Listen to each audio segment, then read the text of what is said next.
Alhamdulillah, Allahumma salli ala Sayyidina Muhammad. Terima kasih penceramah kedua. Saya naik untuk penceramah ketiga insya-Allah. Syukur Alhamdulillah, tahniah muslimat, muslimin khususnya yang masih istiqamah tunggu. Kabarnya 9.30 tadi kuliah yang pertama sampai 10.30. Okay, saya pun harap-harap dapat sampai sebelum Ustaz landing, wabillahi taufiq wal hidayah. Sebab nak dengar juga ilmu ni. Okay, tapi Kak Wah kata dah baca doa dah pun. Okay, dah baca doa dah pun. So tak boleh nak masuk ke dalam. Alhamdulillah. Baik, bila mana kita menyiapkan diri kita ke majlis-majlis ilmu, nampak tadi ada yang jumpa saya kat luar, minta maaf Ustazah, teringin sangat nak stay tapi tak boleh, ada urusan. Siapa pun yang di hadapan kita tu sebenarnya adalah yang Allah rezekikan untuk kita bertemu pada hari itu. Okay?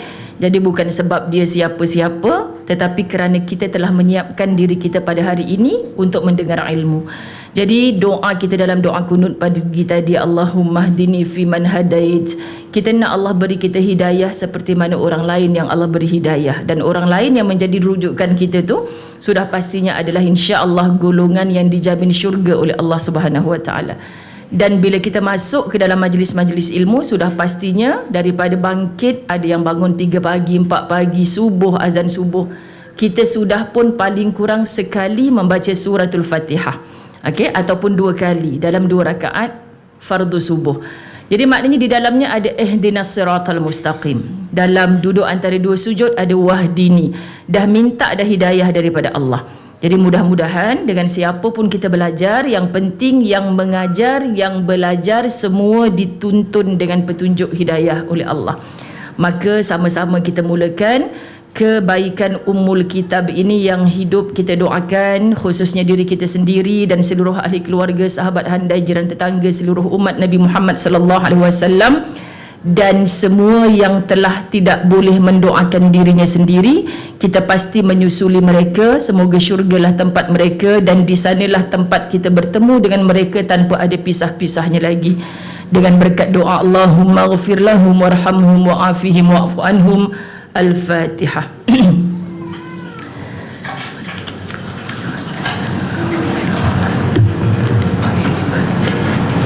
Iyyaka na'budu wa iyyaka nasta'in, ihdinas siratal mustaqim, siratal ladzina an'amta 'alaihim ghairil maghdubi 'alaihim.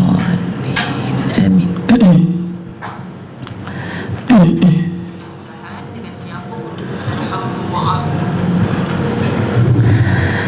Baik, a'udzu billahi minasyaitonir rajim. Bismillahirrahmanirrahim. Alhamdulillahi rabbil alamin, wassalatu wassalamu ala asyrafil anbiya'i wal mursalin wa ala alihi wa ashabihi ajma'in. Rabbi shrah li sadri wa yassir li amri wahlul 'uqdatam min lisani yafqahu qawli. Rabbi yassir wa la tu'assir ya karim. Rabbi zidni ilma warzuqni fahma. Assalamualaikum warahmatullahi wabarakatuh. Apa khabar semua? Alhamdulillah. Setinggi-tinggi syukur pada Allah Subhanahu Wa Taala dipilih kita pada pagi Jumaat yang barakah ini menuntun ilmu. Alhamdulillah, subhanallah, dengan ilmu yang disampaikan oleh Al-Fadil Ustaz Dr. Ustaz Nik Bakri tadi. Betul kan saya sebut? Dengan tajuk apa tadi? Tajuk apa tadi? Ini belum tanya poin apa ni. Ini baru tanya tajuk. Tajuk apa? Nyesal aku duduk depan ni tak boleh nak jawab ni. Apa tajuknya tadi? Risalah Tauhid. Memang Ustaz mengajar kitab di sini, subhanallah. Tauhid, ilmu yang jangan tak pelajari, kan? Cara kita mentauhidkan, menunggalkan Allah Subhanahu Wa Taala bermula dengan ketauhidan kita kepada Allah Subhanahu Wa Taala lah, baru insya-Allah mantap kita punya syariah, ilmu fiqh, ibadah, mantap kita punya akhlak, ilmu tasawuf, insya-Allah. Belajar semua tu kita meninggalkan ilmu tauhid tak ada makna juga. Sebabnya kita belajar semua itu, kita memperbaiki segala untuk siapa? Tujuannya untuk lillah semata-mata. Jadi nak mengenal Allah, nak mendekat dengan Allah, nak merapat sungguh-sungguh dipandang oleh Allah sebagai hamba yang mudah-mudahan Allah tinggikan darjat kita walaupun dengan kepala kita, dahi kita diletakkan di atas lantai, tapi inilah makhluk yang dimuliakan Allah kerana ada satu ibadah sujud, yang sujud itu kita jumpai hanya dalam ibadah bernama salat. Jadi untuk siapa? Semua ibadah berhujung dengan niatnya lillahi ta'ala, lillahi ta'ala, lillahi ta'ala. Jadi disebabkan saya tidak mampu untuk memberikan jadual tetap di sini, bila ditanya malam tadi tajuk apa Kak Wah, tak sangka sungguh Kak Wah suka hati Ustazah lah nak cakap apa. Saya cukup syok, sahabat-sahabat rahmati Allah, suka hati dia kata. Jadi saya suka untuk bawa sempena Muharram ini, tajuk yang mengesan di hati saya itulah hijrah hati, hijrah hakiki. Hijrah hati, hijrah hakiki. Ni semua ilmu yang telah dikupas oleh para asatizah, guru-guru yang hebat-hebat. Datang ke Masjid Al-Falah, Ustazah Zai cuma sekadar menjadi sedikit aksesori tambahan. Seandainya ada manfaat di dalamnya, jom sama-sama kita amalkan. Kerana Ustazah meminjam, sahabat-sahabat dirahmati Allah, daripada buku yang dikarang dengan izin Allah Al-Fadil Ustaz Fahrul Muhammad Joy, dengan bukunya bertajuk Tenang Ada di Sini. Ini dalam bab yang ke-10. Okey, kalau perasan dulu pernah juga saya bawa dalam salah satu bab buku ini adalah tentang bagaimana kita merawat hati ataupun sikap yang suka marah-marah. Okey, muslimat dirahmati Allah. Jadi hari ini kenapa hijrah? Kerana kita masih melepasi pertengahan bulan Muharram. Kita masih berada dalam bulan Muharram 1445 Hijrah, yang semua kita penadah majlis-majlis ilmu yang setia usah lagi bergaduh tentang tarikh Muharram ini bukan tarikh perpindahan baginda Nabi SAW dengan Sayyidina Abu Bakar As-Siddiq.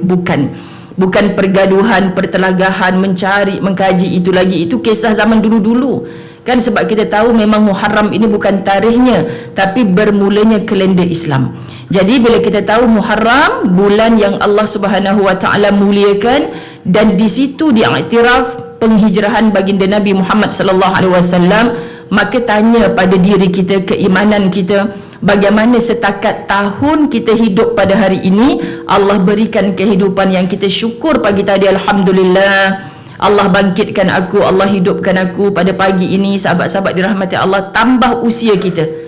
Semalam kemarin kita mendengar kematian yang secara tiba-tiba, bahkan semalamnya dia bergelak ketawa dengan kita. Kita seperti tak percaya. Benarlah kata Imam Syafi'i rahimahullah, sedang kita bergelak ketawa itulah kain kafan kita sedang ditenun. Subhanallah. Kalau hari ini nak sebut ditenun tu, tak kilang mana yang tenun kain kafan kita tu. Jemaah masjid yang datang ke Al-Falah ni cukup je tengok rak almari yang meletakkan set kain kafan tu. Siapa punya lah ni, Allah berani tulis nama kita, sahabat. Kan yang ni Salwa contoh, sahabat rahmat Allah. Tapi kita boleh tulis nama, tak boleh tulis tarikh. Tak boleh bagi tahu dekat pemandi jenazah, aku ni giliran ni aku punya. Bila kita kata Kak Wah ni tak boleh tukar nama orang lain, tak boleh, ni akak punya. Tiba-tiba Kak kuning dah ni dah 3 tahun dah bawa nama akak ni.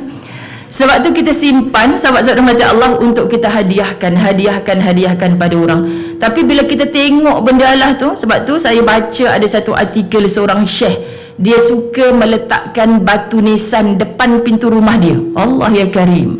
Letak batu nisan depan rumah bertulis nama kita. Kau rasa? Itulah soalan dia kan, sahabat.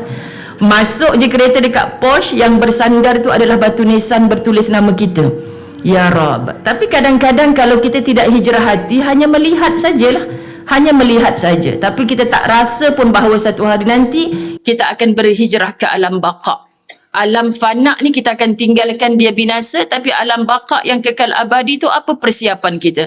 Dan terasanya hati ini disindir apabila para alim ulama menyifatkan, letakkan satu jari telunjuk kita ni ke dalam lautan bila mana kita terpilih berada bersantai-santai di tepi pantai. Angkat, jatuh setitis, Masya Allah. Itulah sebenarnya, sahabat-sahabat dirahmati Allah, dunia yang kita kejar-kejarkan. Dan akhirat itu adalah luasnya lautan yang di hadapan kita terbentang, entah di mana mula hujungnya kita tak tahu, dan itulah akhirat yang sangat luas. Subhanallah. Kenapa teruk sangat kita ni duk kejarkan yang setitis itu? Subhanallah, kenapa yang luasnya rahmat Allah, luasnya akhirat Allah, kita biarkan begitu saja. Jadi cara fikirnya para alim ulama ni dalam menafsir Quran dan hadis penuh dengan hikmah. kita belum betul-betul hikmah. Kan? Sebab itu sahabat-sahabat dirahmati Allah, belajarlah, berkawanlah dengan orang-orang soleh lagi alim. Menurut bahasanya saja kadang-kadang kita rasa, ya Allah, betul dah ulama ni sebut, betul dah ustaz ni cakap. Maka mereka bukan saja sekadar bercakap, menulis, subhanallah, dan mereka tidak jemu-jemu. Asal ada saja pertemuan, pasti ada nasihat. Maka orang yang suka berkawan dengan orang yang suka memberi nasihat, itulah hatinya sedang sihat. Kalau hati kita tak sihat, kita menyampah dengan orang bagi nasihat. Kita tak suka, aku tahulah, tapi tak buat-buat lagi pun, hanya tahu. Dah tahu, buat lagi, ulang lagi dosa maksiat yang Allah tak suka. Bahkan jatuh dan mengundangnya murka Allah kepada kita, na'udzubillah. Jadi hari ni dah berapa tahun kita hijrah? 1 tahun ke 1 tahun. Ustazah daripada kecil-kecil dulu seingat darjah 2 rasanya dah disuruh berdiri atas pentas ni. Hijrah itu pengorbanan, macam tu kan. Lepas tu tiba-tiba dengar orang belakang, pengorbanan, semangat macam tu dari darjah 2, sahabat rahmati Allah. Zaman menyewa kain songket. Kan bila ustaz kata muzayanah nasyid, pakai baju apa ustaz? Pakai baju putih dengan songket merah. Mak kena pakai songket merah. Ustaz kau ni macam-macam lah mak, mana ada songket merah? Berjalan pergi rumah kawan cari songket merah nak pinjam. Tak susah sangat, ramai kawan ada. Tapi bila ustaz kata songket hijau, hari tu masuk nasyid dah songket merah, ni nak masuk nak baca Quran pula songket hijau pula. Sian mak saya berjalan lagi pinjam, muslimat dirahmati Allah. Sebab masa tu mahalnya lah kain songket kan. Kalau lah mokcik-mokcik yang pinjamkan songket tu, macam aku punya cerita je, mai jumpa saja. Saya nak gantikan dengan songket yang baru. Tak tahu siapa dulu-dulu mak saya pinjam, siapa punya kan, sahabat-sahabat rahmati Allah. Jadi zaman itulah, dan sekarang ni bila ceramah-ceramah hijrah, saya nyanyikan balik. Memanglah hijrah tu penuh pengorbanan, perjuangan. Kalau kita nama hijrah tapi makin kita berserakkan silaturahim, putus ukhuwah di sana sini, itu bukan hijrah. Jadi kita nak bawa sahabat-sahabat dirahmati Allah, isi daripada buku ini kisah tentang seorang lelaki yang turut berhijrah ke bumi Madinah menyusuli Rasulullah sallallahu alaihi wasallam dan para sahabat. Dia turut menempuh kesukaran. Hijrah ni sukar, penuh penderitaan sepanjang hijrah. Namun dia tidak mendapat apa yang sepatutnya didapati. Dia turut berhijrah, berdebu tubuh, tinggalkan harta benda dan keluarga di Mekah, tapi dia tak dapat hasil apa, kerana dia tidak merebut keredaan Allah dan Rasul. Jadi tujuan apa sebenarnya? Dia berhijrah kerana ingin menikahi seorang wanita bernama Ummu Qais. Ummu Qais, sahabat-sahabat dirahmati Allah, menjadi wanita yang didambakannya bukan kerana Allah dan Rasul tujuan hijrahnya. Kemudian dalam sejarah dia dikenal sebagai Muhajir Ummu Qais. Berhijrah tetapi hijrahnya bukan kerana Allah dan Rasul, tetapi kerana untuk merebut cintanya si Ummu Qais. Kan ada kan orang yang kenapa nak pindah tempat tu, bawa plan saya ada kat situ ustazah. Kan sahabat rahmat Allah, anak-anak kita yang dah masuk universiti ni kan pelik kan kadang, ni kamu punya kelulusan ni elok UIA bukan UKM contoh kan, rupanya punya selidik bawa plan dia dekat UKM tu. Tu sebab dia nak ikut kat situ, sahabat-sahabat dirahmati Allah. Jadi kena pandai bijak kita ni. Subhanallah, tu baru kita jumpa dalam lenggok bahasa yang pertama anak-anak kita yang belum betul-betul matang. Nabi SAW yang mengikut di belakangnya pelbagai jenis manusia. Keadaan inilah yang dijelaskan oleh Nabi SAW. Bila ada hadis baru kita semakin nampak. Umar ibn Al-Khattab berkata, aku mendengar Rasulullah SAW bersabda, innamal a'malu binniyat wa innama limri'in ma nawa faman kanat hijratuhu ila Allah wa rasulih fahijratuhu ila Allah wa rasulih wa man kanat hijratuhu ila dunya yusibuha aw imra'atin yatazawwajuha fahijratuhu ila ma hajara ilaih. Subhanallah, hadis ni dibaca daripada dulu di zaman sekolah rendah lagi kita dengar ceramah ma'al hijrah. Artinya sesungguhnya setiap perbuatan bergantung kepada niat. Niat kita muslimat dirahmati Allah. Keluar rumah tadi nampak poster daripada malam tadi, apa tujuan kita datang majlis ilmu? Setiap helaan nafas kita ni ada niat yang baik-baik. Saya terkesan bila seorang syekh menghantar anaknya ke depan pintu untuk pergi ke pondok madrasah. Kalau dihitung perjalanan daripada depan pintu ke pondok hanya 70 langkah. Makna boleh berjalan kaki, tak jauh. Tapi seorang ayah yang alim, seorang ulama hebat mengajarkan kepada anak ni, pastikan sampai dekat madrasah nanti ada 70 niat. Faham ya maksud muslimat dirahmati Allah? Jadi hati ni tak kosong. Semakinlah saya faham, dulu-dulu mak saya pesan, dalam pergi sekolah, buat apa, hati ni ingat nak minta apa. Kalau ada 70 langkah, makna ada 70 niat. Bayangkan muslimat dirahmati Allah, kita hanya pergi sebab hari ni ada pelajaran matematik contoh. Kamu hanya dapat ilmu matematik. Tapi kalau kamu pergi nak menyantuni guru, kamu pergi nak kongsi pensel baru 2 batang yang semalam ibu beli hadiah kat kawan, kamu pergi nak menyantuni, kamu pergi atas niat 70 tadi, ke-70-nya pasti dapat atau tidak, 7 daripada 70 dapat. Faham ya muslimat dirahmati Allah? Sebab kita sedang menuju ke tempat baik. Mati kita saat itu bukan saja kaki melangkah ke tempat baik, hati hidup dengan doa dan niat yang baik. Maka itulah doa kita untuk mati dalam keadaan baik dimakbulkan oleh Allah. Ini pentingnya innamal a'malu binniyat. Ada orang yang sepertinya berbuat baik tapi niat ni di hati ni lain. Kan contoh aja ya Kak Wah, telanai Leo dulu sebelum cakap. Telanai Leo siap-siap dah. Ustazah kita makan tengah hari nak lepas ni. Kan sahabat. Ja cakap dengan Kak Wah, kalau ustazah makan tengah hari, kelas ustazah Bank Negara kejap lagi tengah hari tu macam mana pula? Lepas tu pukul 3 ustazah di Surau Taman Permata macam mana pula kan? Jadi maknanya memang ikutkan, siapa tak nak bab makan, sekian dimaklumkan. Jadi sahabat-sahabat dirahmati Allah, betulkan niat. Kita datang ke sini muslimat dirahmati Allah untuk apa dulu? So kalau ada imbuhan kepentingan yang lain bukan yang utama. So betulkan. Kalau tadinya ada kawan lepas kuliah dekat Al-Falah kita pergi sekian-sekian, yang itu nombor 2, nombor 3. Jangan jadi nombor 1 pula. Kenapa you rushing sangat lagi ni? Kawan ajak ngeteh lepas kuliah Al-Falah. Tak jadi. Subhanallah. Kita kena kuliah ilmu dulu, baru apa imbuhan-imbuhan yang kita dapat. InsyaAllah kalau kita dimatikan oleh Allah, roh itu diangkat dalam kebaikan. Bukan perkara yang tak baik. Apatah lagi minta maaf sebut, kawan yang kita nak jumpa ni kita kenal dah. Tahu dah dia ni ajak aku ngeteh lepas ni nak cerita pasal apa ni. Kalau kita tahu cerita buruk orang, tolonglah bagi tahu dengan dia. Kita baru balik daripada majlis ilmu ni. Kenapa kita cerita pasal buruk orang tu pula? Kenapa kita tak mampu blok lidah kita sendiri yang kononnya tadi kita bercakap tentang kebaikan, mendengar kebaikan, tiba-tiba selepasnya kita letakkan satu nak sebut disulam dengan perkara-perkara yang tidak baik. Dia takkan menjadi baik sahabat-sahabat, kerana dikuliti dengan perkara yang tidak baik. Masya Allah. Sesiapa yang hijrahnya kerana Allah dan Rasulnya, maka hijrahnya kepada Allah dan Rasulnya. Nawaitu tetap nombor 1. Dan sesiapa yang hijrahnya kerana dunia yang dikehendakinya atau kerana wanita yang ingin dinikahinya, maka hijrahnya sekadar yang dia niatkan.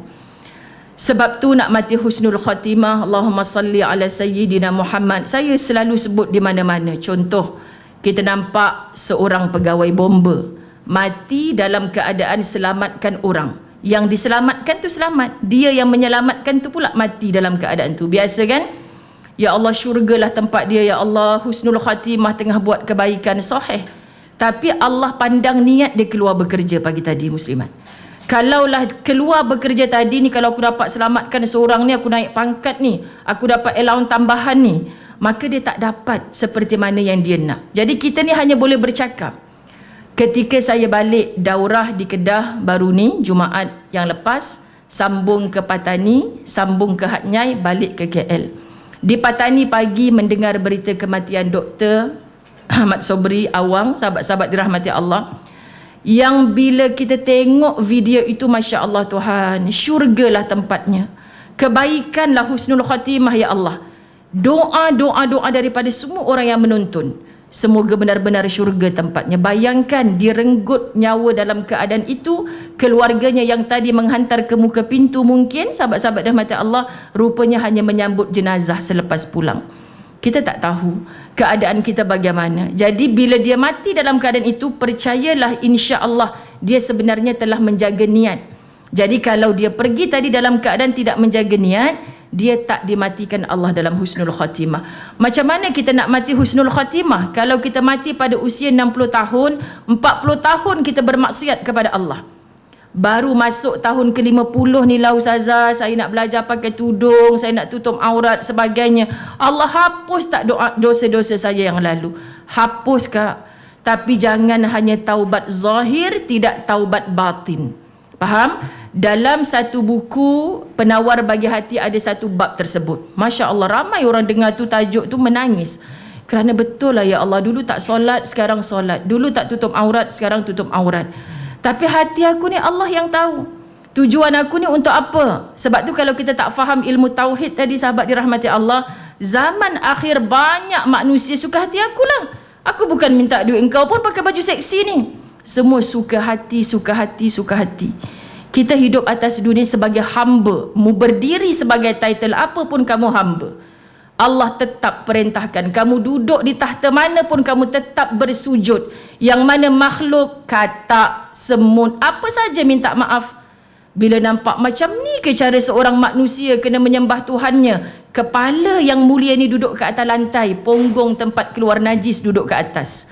Saya memang terkesan sahabat bila ulama menafsirkannya begitu. Subhanallah, betul dah.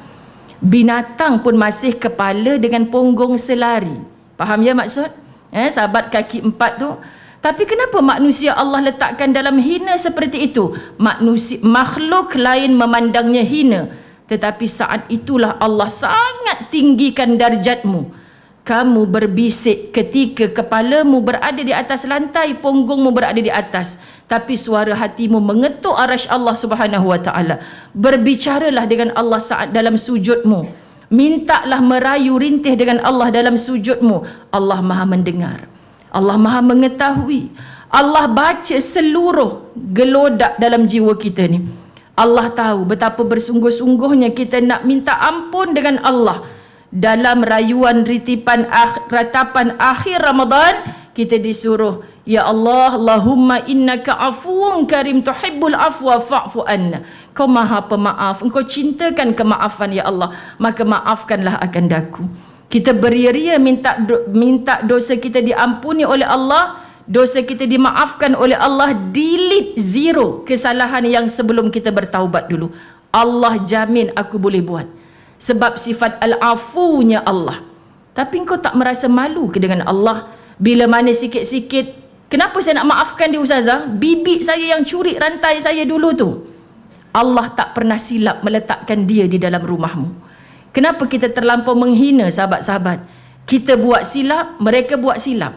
Okay? Kalau kita dah hantar dia ke muka pengadilan, dah jatuh hukuman, tiba-tiba satu hari dia datang minta maaf puan, hanya kerana dia bibi kita, kita tak boleh maafkan dia. Subhanallah. Sebab itu kitab-kitab seperti ini mengajar, Tuhan, aku belajar sesuatu bagaimana seorang yang hebat imannya kepada Allah Subhanahu wa taala memiliki beberapa orang hamba. Satu hamba telah buat satu onar, kalau kita memang tak boleh maaf lah.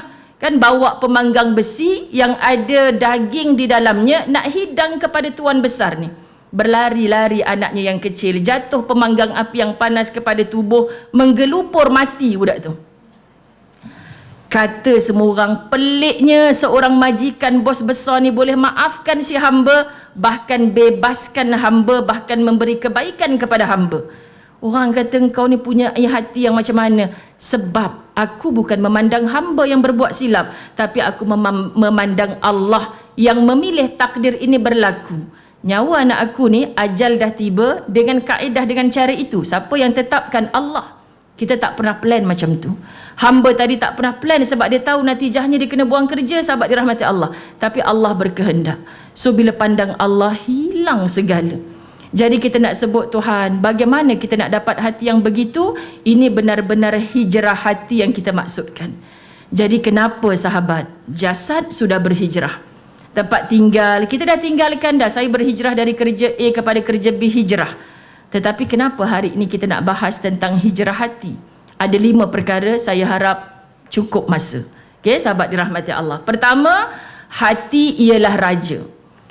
Hati umpama raja kepada seluruh panca indera dan tubuh manusia. Kalau disebutkan raja, raja arahkan apa saja. Berani ke kita kata tak nak lah, aku suruh orang lain lah raja? Tak berani sahabat. So hati ni bila dia baik, mata akan diarahkan pandang yang baik. Telinga mendengar yang baik. Tangan, hey, itu bukan hak engkau nak ambil pasal apa? Hati yang baik, jangan, ni bukan hak aku. Kaki dilangkahkan kepada yang baik, lisan hanya bercakap yang baik sebab sang raja memerintahkan, mengarahkan kepada yang baik. Subhanallah. Tapi kalau hati itu busuk, bernanah, parah, sakit, tidak dirawat, sahabat-sahabat, dia hanya nampak yang busuk. Maka dia tahu benda itu salah, tapi dia tetap nak bercakap benda yang buruk, memandang yang Allah murka, mendengar perkara yang mengundang dosa. Ini sebenarnya rajanya yang telah penuh dengan kecacatan dan kebusukan, itulah hati. Nu'man ibn Bashir berkata, aku mendengar Rasulullah sallallahu alaihi wasallam bersabda, ini pun daripada sekolah rendah kita dengar.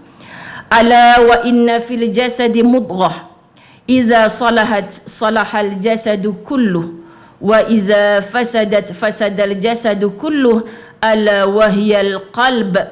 Kalimah al-qalb itulah hati. Ketahuilah sesungguhnya di dalam jasad manusia terdapat mudghah, segumpal daging. Jika baik segumpal daging itu, akan baiklah jasad keseluruhannya, dan jika rosak, akan rosaklah jasad keseluruhannya. Ketahuilah itulah hati. So hati kita ni sahabat dirahmati Allah. Kalau kita buat pemindahan hati, penyakit sekian-sekian, kita jumpa doktor boleh scan tak hati yang nak dipindahkan ke saya ni, hati orang baik ke hati orang jahat? Kita tanya kan muslimat. Sebenarnya itu tak ada kena-mengena. Sebab apa sakit hati kita ni, kita jumpa doktor minta ubat tertentu, saya tengah sakit hati dengan laki saya ni doktor. Doktor ada ubat sahabat dirahmati Allah? Tak ada. Selagi mana tak seperti tadi, seorang raja, seorang majikan, bos besar boleh maafkan hamba tadi, dia hanya datang daripada hati kita yang mulia, hati kita yang baik. Dapatlah kita jawapan betapa qudwah hasanah Rasulullah sallallahu alaihi wasallam hanya mempercontohkan kebaikan kepada kita. Mana datang sikap Nabi yang macam ni, ya Allah. Ajaibnya, peliknya, orang bagi tahi kat dia minta maaf sebut, dibalas dengan bunga. Aku tak faham, ya Allah.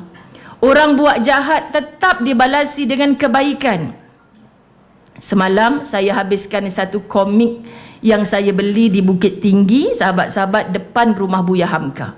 Saya suka baca, nak bagi hadiah komik-komik dekat anak buah lah. Tapi sebelum bagi kat mereka, kita baca dulu. Kan macam tak sesuai je bagi kat budak sekolah rendah ni, yang dah tua-tua bertahun-tahun dah tinggalkan sekolah rendah ni pun tak habis baca lagi. Jadi saya baca, subhanallah sahabat, banyaknya peristiwa yang berlaku dalam hidup Buya Hamka. Maafkan. Isterinya, Buya, mengapa begitu Buya? Anaknya, subhanallah, Buya, mengapa begitu Buya? Bukankah Rasulullah sallallahu alaihi wasallam membalasi kejahatan dengan kebaikan?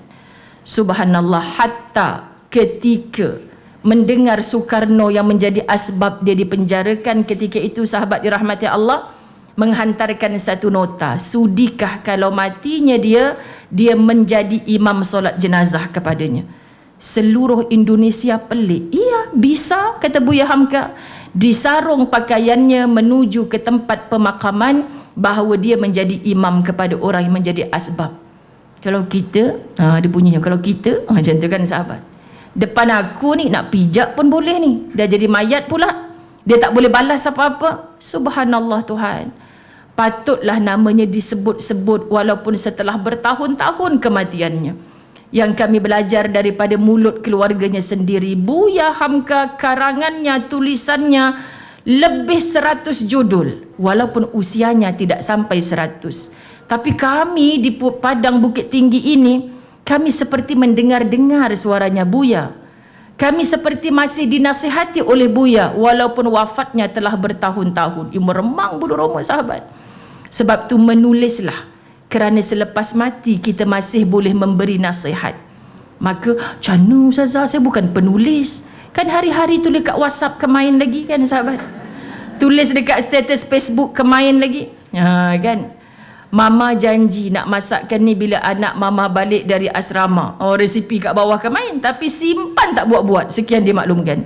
Jadi daripada begitu, lebih baik kita tulis, Masya Allah, banyaknya dosa kita.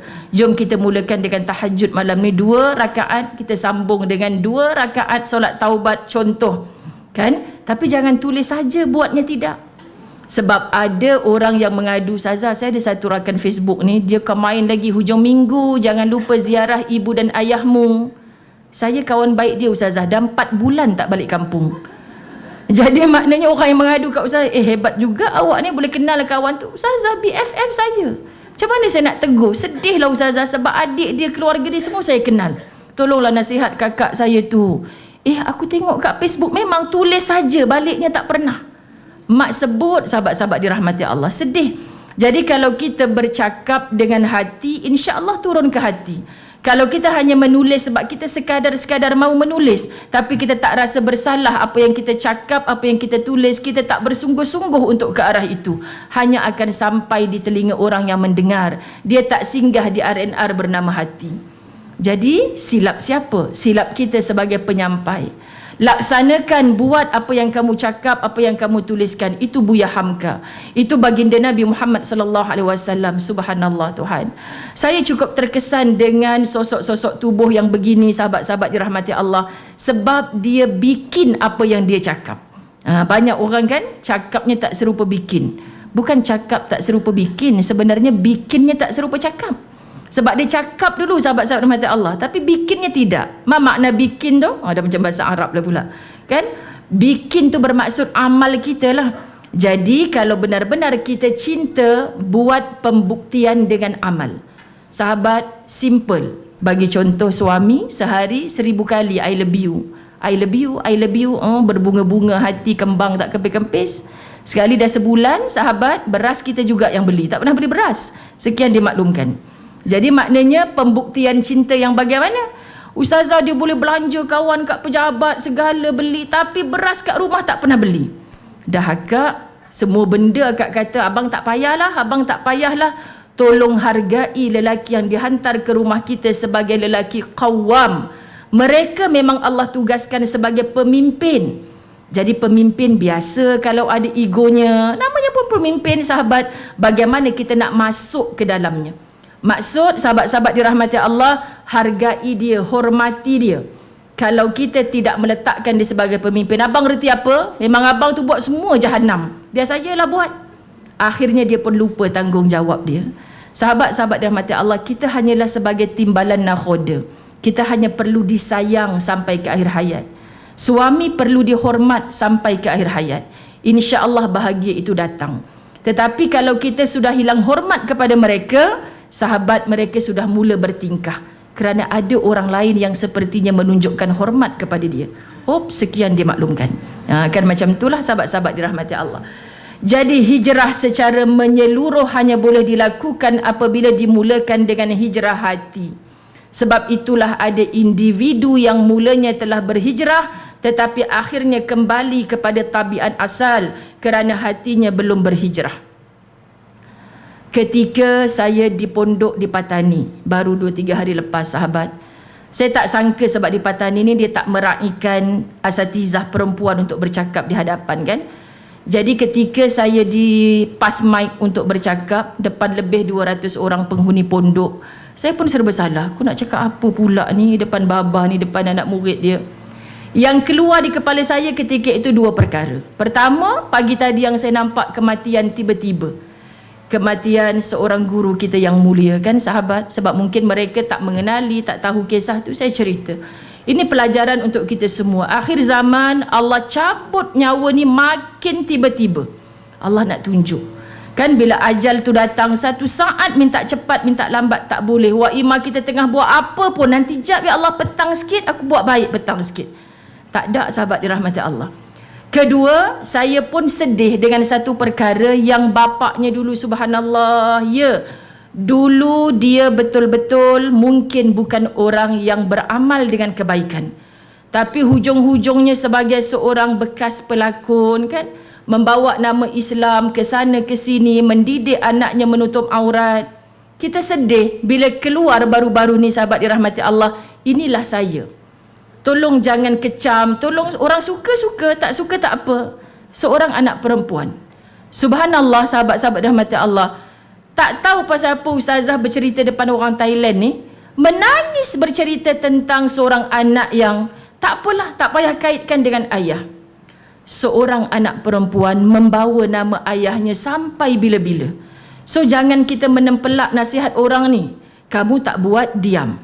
Faham ya muslimat dirahmati Allah? Orang tak nak sembahyang, jangan ala hang sembahyang pun laki tinggai juga, hang sembahyang pun miskin juga, jangan. Itu menghampiri kufur. Kafir kamu sebab kamu tahu sembahyang ni wajib, tapi kamu menafikan bahawa Allah yang kata nak sembahyang ni datangnya ketenangan hati, tapi kamu kata lagi sembahyang lagi susah, lagi masalah. Kamu menafikan apa yang Allah kata. Kamu hampir kepada kufur. Biar kita menjadi pendosa biasa kerana kejahilan kita. Maksud, aku tak sembahyang sebab apa ya? Sebab malas, tak sempat, kerja banyak. Tapi mulut kita diam. Tidak menjawab-jawab, tidak memperlekehkan orang yang sembahyang. Itu sekadar dosa yang bila mana kamu bertaubat, pasti wajib bagi Allah untuk memaafkan dan mengampunkan. Faham ya?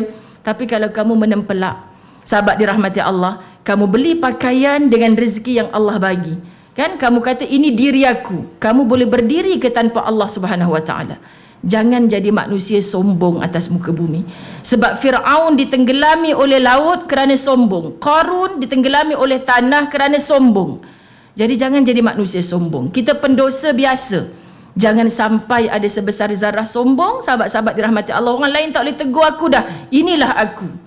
Kalau kita ada sombong, khawatir kita bukan ikut Nabi Adam Muhammad sallallahu alaihi wasallam yang berhimpun di dalam syurga. Tapi sebesar zarah sombong akan memasukkan ke dalam neraka Allah.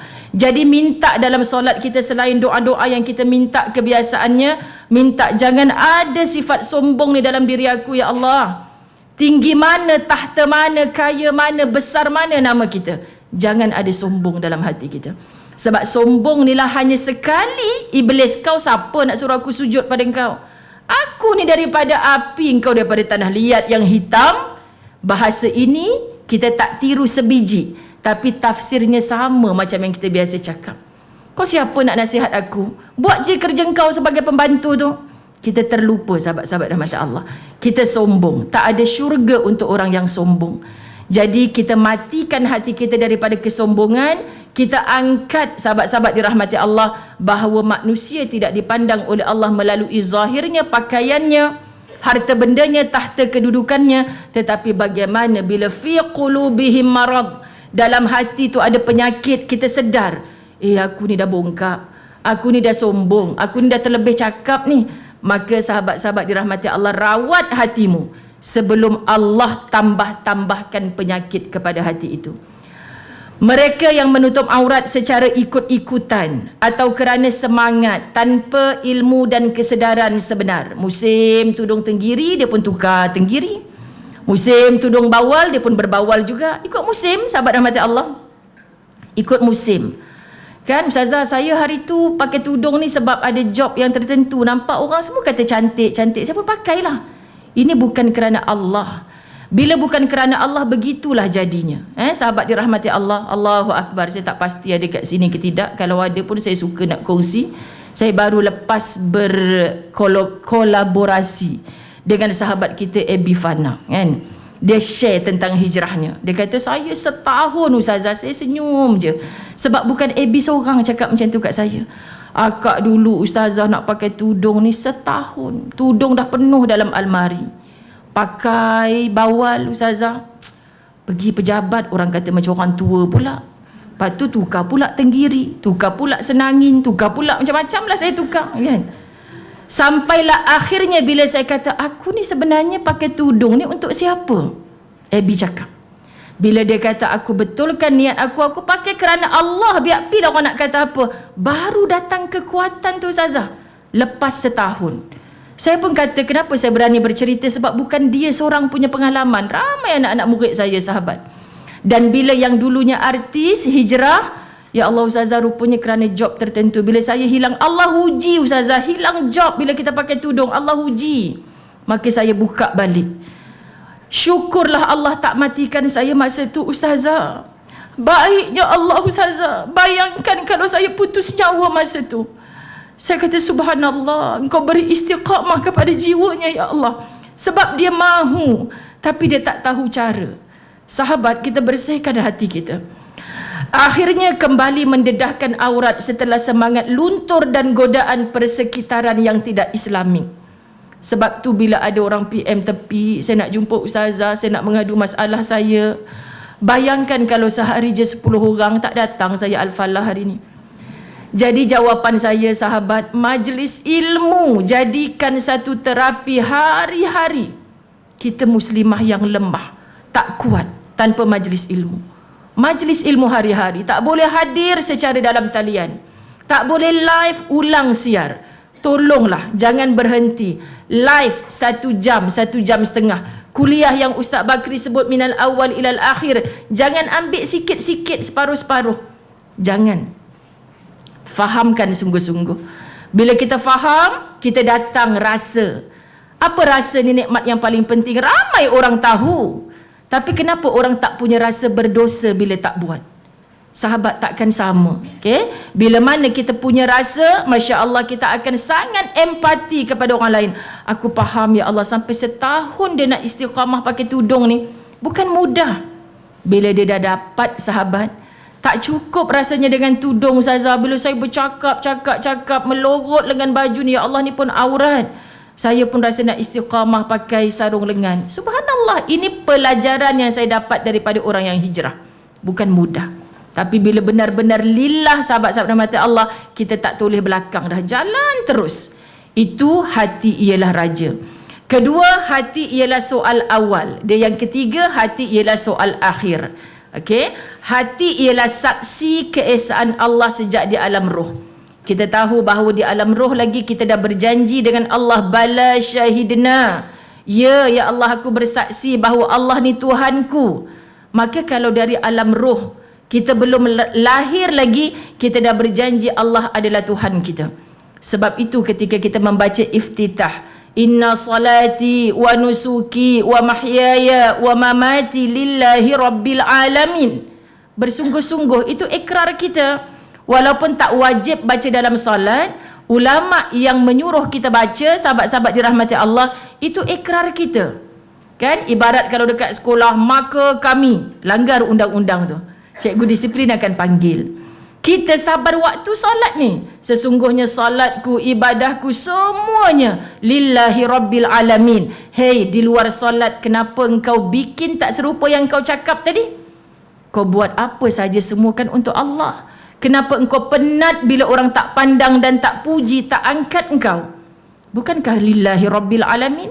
Kenapa kita berhenti buat baik bila orang tak puji, tak julang kita? Kenapa kita menangis, rasa menyesal buat baik? Sebab buat baik tadi ada orang keji, orang tak puas hati dengan saya Ustazah. Yang kamu buat tadi tu apa? Baik. Baik tu siapa suruh? Allah. Benar-benar untuk Allah atau untuk orang yang mengeji kamu? Kalau untuk Allah, jalan terus. Subhanallah sahabat, kita tak jujur dengan diri kita sendiri.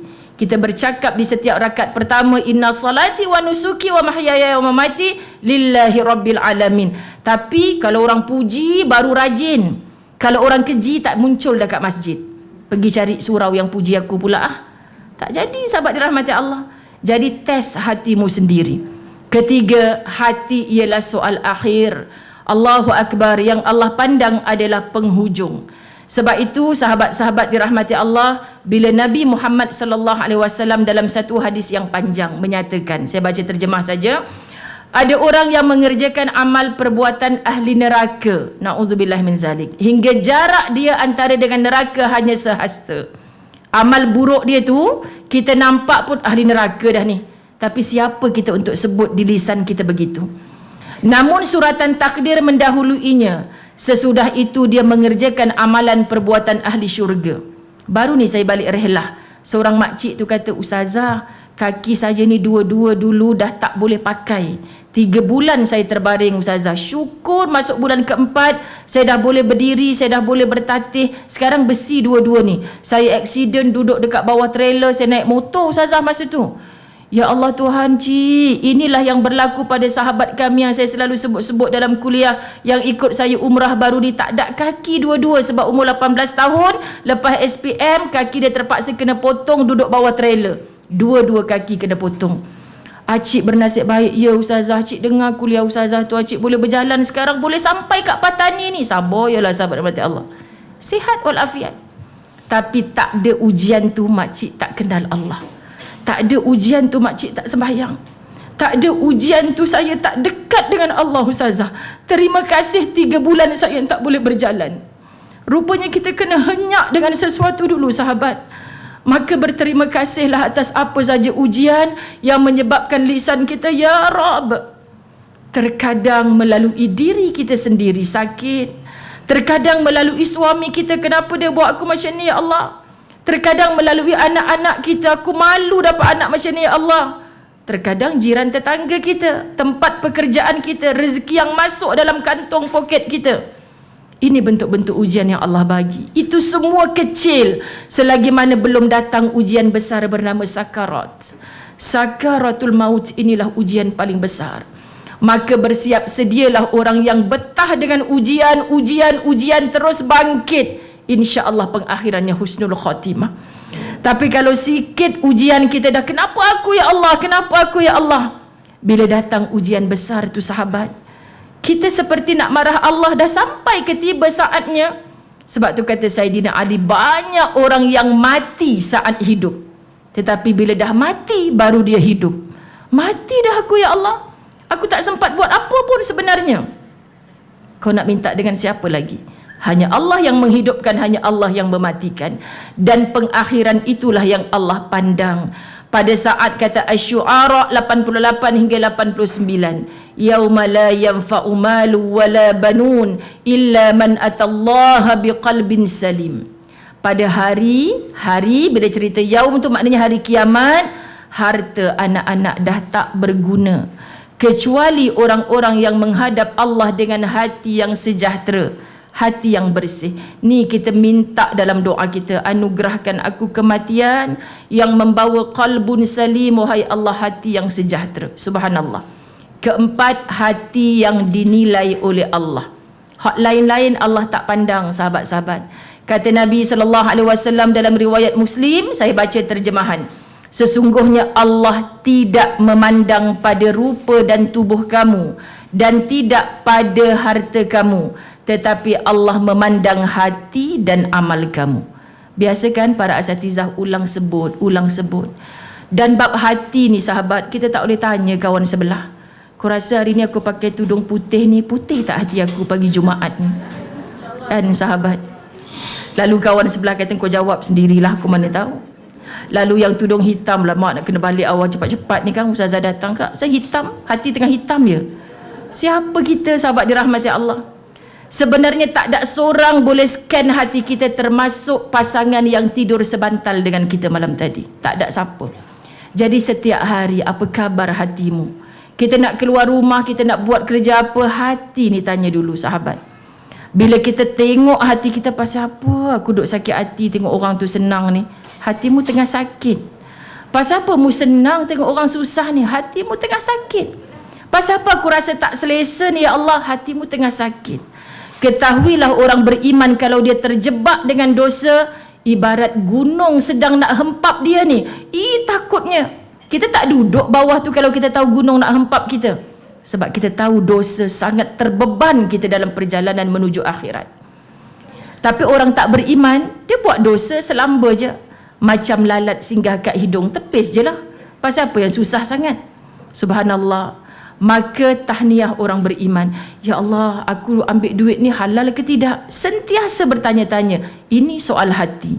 Kita dah hijrah konon dari segi pakaian, dari segi solat, dari segi sedekah. Tapi kenapa hati sukarnya, sahabat, untuk melebarkan kasih sayang sesama kita? Bukankah ini sunnah terbesar baginda Nabi Muhammad sallallahu alaihi wasallam? Subhanallah, bersihkan hati dengan cara berkasih sayang dulu. Yang paling kita sakiti dan paling menyakiti kita itu, tolong hadiahi mereka dengan doa-doa kebaikan. Mulakan. Anda akan rasa sakit pada awalnya, tapi akhirnya, ya Allah, lapang, tenang bila dah memaafkan. Dulu kita tengok muka dia, kita sakit. Sekarang setelah kita memaafkan, kita boleh hai dengan dia, bagi salam, bertukar hadiah. Dia pula yang ketak tubuh nak jumpa kita. Pasal apa pula dia lari ni? Aku elok je ni. Sahabat dirahmati Allah, sebab yang benar tetap berada di atas kerana redha Allah berada padanya. Terakhir, hati tempat letaknya cinta. Subhanallah. Rasulullah sallallahu alaihi wasallam mengajar kita agar berdoa dengan doa cinta. Allahumma inni as'aluka hubbak. Sebut kalimah hubb ini pun dah lapang jiwa. Wa hubba may yuhibbuk wal amal alladhi yuballighuni hubbak. Doa ni sangat indah. Ya Allah, tak hafal kan yang tadi tu? Hafal lah ustazah, sebelum ni ada ustazah dah mengajar dah. Tapi lupa dah nak amalkan. Kan? Hafal tapi lupa nak amal. Ya Allah, sekurang-kurangnya cuba dengar terjemahan.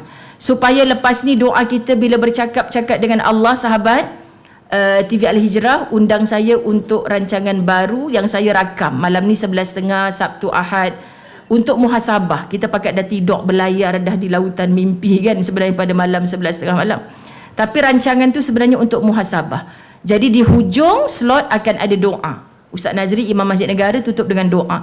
Tapi saya bincang dengan penerbit, saya tak setuju kalau saya angkat tangan berdoa sebab yang menonton juga lelaki. Bagi ustazah kurang tepat lah, ramai lagi ustaz-ustaz kita yang boleh memimpin doa. So ustazah mengajak kita untuk bermonolog, bercakap. So bila kita faham satu doa yang diajar oleh Nabi, kita tak hafal apa bahasa Arab dia, cukuplah kita faham supaya kita boleh berbicara dengan bahasa yang Nabi ajarkan kepada kita. Kerana Nabi tak belajar kecuali daripada Allah. Faham ya muslimat? Ya Allah, sesungguhnya aku memohon cintamu dan cinta orang yang mencintaimu. Kita minta cintanya Allah, itu reda Allah. Bila Allah sudah reda, subhanallah, muslimin muslimat dirahmati Allah, cukuplah kita punya redanya Allah, walau seluruh makhluk tidak meredai kita. Lama kelamaan Allah akan jemput redanya makhluk untuk meredai kita. Tapi sakit kalau hidup tanpa redanya Allah. Maka ya Allah, sesungguhnya aku memohon cintamu dan cinta orang yang mencintaimu. Muslimin muslimat, jangan pelik kadang-kadang bila kita mengajak kepada baik, orang yang dulu baik dengan kita menjauh. Tiba-tiba yang dulu memusuhi kita jadi baik. Bersangka baiklah dengan Allah. Sesungguhnya Allah yang memisahkan mana beras mana antah. Dengan bersangka baik dengan Allah, aku dah merapat dengan dia ya Allah, aku tak ada niat lain ya Allah. Tapi bukankah kita telah berdoa, kita nak cintanya orang yang mencintaimu? Maka makin lama kita hidup, mungkin kawan-kawan kita makin sikit, tapi yang paling ikhlas Allah datangkan. Dengan syarat jujur pada diri, bukan aku yang putuskan silaturahim, bukan aku yang menjauh. Ni jangan syok sendiri perasan. Memanglah makin kita dekat nak mati ni, memang Allah datangkan kita sikit je kawan kan. Yang lain-lain tu semua ahli neraka tu, kita je syurga. Astaghfirullahalazim. Pelik sungguh muslimat zaman sekarang ni sahabat, perasan begitu. Kan orang ngajar cara ni, dia faham cara ni. Sebab tu kena hari-hari. Terakhir, serta amalan yang dapat mendekatkan aku kepada cintamu. So wahai kaki, melangkahlah hanya ke tempat yang Allah boleh mengundang cintanya kepadamu. Ya Allah, aku nak start satu projek ni, kalau dengannya menyebabkan aku makin jauh dengan Allah, batalkan ya Allah, buat halangan. Ya Allah, aku dah umur-umur macam ni, tak ada niat lain, aku nak bahagia, kaya, berjaya di akhirat ya Allah. Kalaulah ini boleh mengundang cintamu ya Allah, engkau dekatkan aku kepadanya, permudahkan. Bercakap-cakap dengan Allah begitu. Sahabat, saya ulang, ya Allah, sesungguhnya aku memohon cintamu dan cinta orang yang mencintaimu, serta amalan yang dapat mendekatkan aku kepada cintamu. Maka hati ini tergerak kepada apa saja amalan yang Allah redha. InsyaAllah keikhlasan kita nak dekat dengan Allah akan sungguh-sungguh memaksa diri kita, sahabat-sahabat dirahmati Allah, buat baik, fikir baik, penat malam hari sebab kita buat baik, sampai kita tak sempat nak fikir jahat, apatah lagi nak berbuat jahat. Faham ya? Buka je mata, aku nak buat baik, sampai aku dimatikan dalam keadaan baik. Yang jahat-jahat ni kita tak nak fikir. Yang jahat-jahat ni bukan kita. Mampu nasihat orang yang jahat, sahabat, nasihat. Tak mampu, cukuplah dengan doa dan kasih sayang. InsyaAllah sahabat-sahabat dirahmati Allah, syurga tempat kita bila kita mendapat redanya Allah melalui cintanya Allah. Jadi kita takkan diredai Allah sebelum kita meredai apa yang Allah berikan kepada kita. Itulah kerja hati.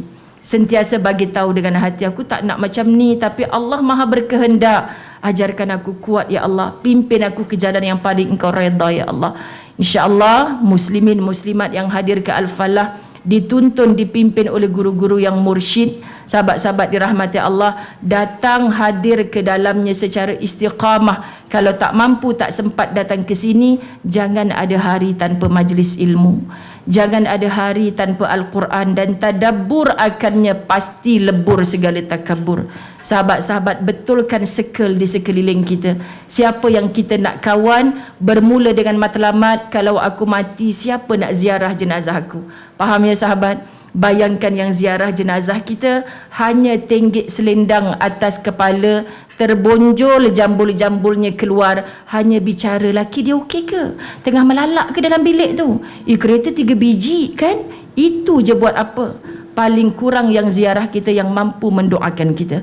Subhanallah, saya sebut sikit ketika Ustaz Wadi Anwar menyebutkan begini, kalau mak saya mati diziarahi oleh orang-orang yang sepertinya bermaksiat, hatta wanita yang tidak menutup aurat, saya halau. Kontroversi sahabat, tapi saya mendengar dengan hati, Tuhan, ini anak soleh. Faham maksud? Sama dengan almarhum abang saya, siapa yang menyakiti mak saya, sembelih saya dulu, jangan sembelih mak aku. Ini anak yang baik, kita jaga agama kita melalui orang tua kita. Muslimin muslimat dirahmati Allah, tolong pegang hati kita nak dipersembahkan kepada Allah, biar orang buat kita, jaga mengapa-apakan kita dengan keadaan rahmat Allah tidak mencurah kepada kita. Saya sayang anda semua kerana Allah. Ampun maaf. Mudah-mudahan kita bertemu di lain waktu. Seduk pandang jam tu takut salah. Rupanya betul dah habis waktu dah. Wabillahi taufiq wal hidayah. Assalamualaikum warahmatullahi wabarakatuh.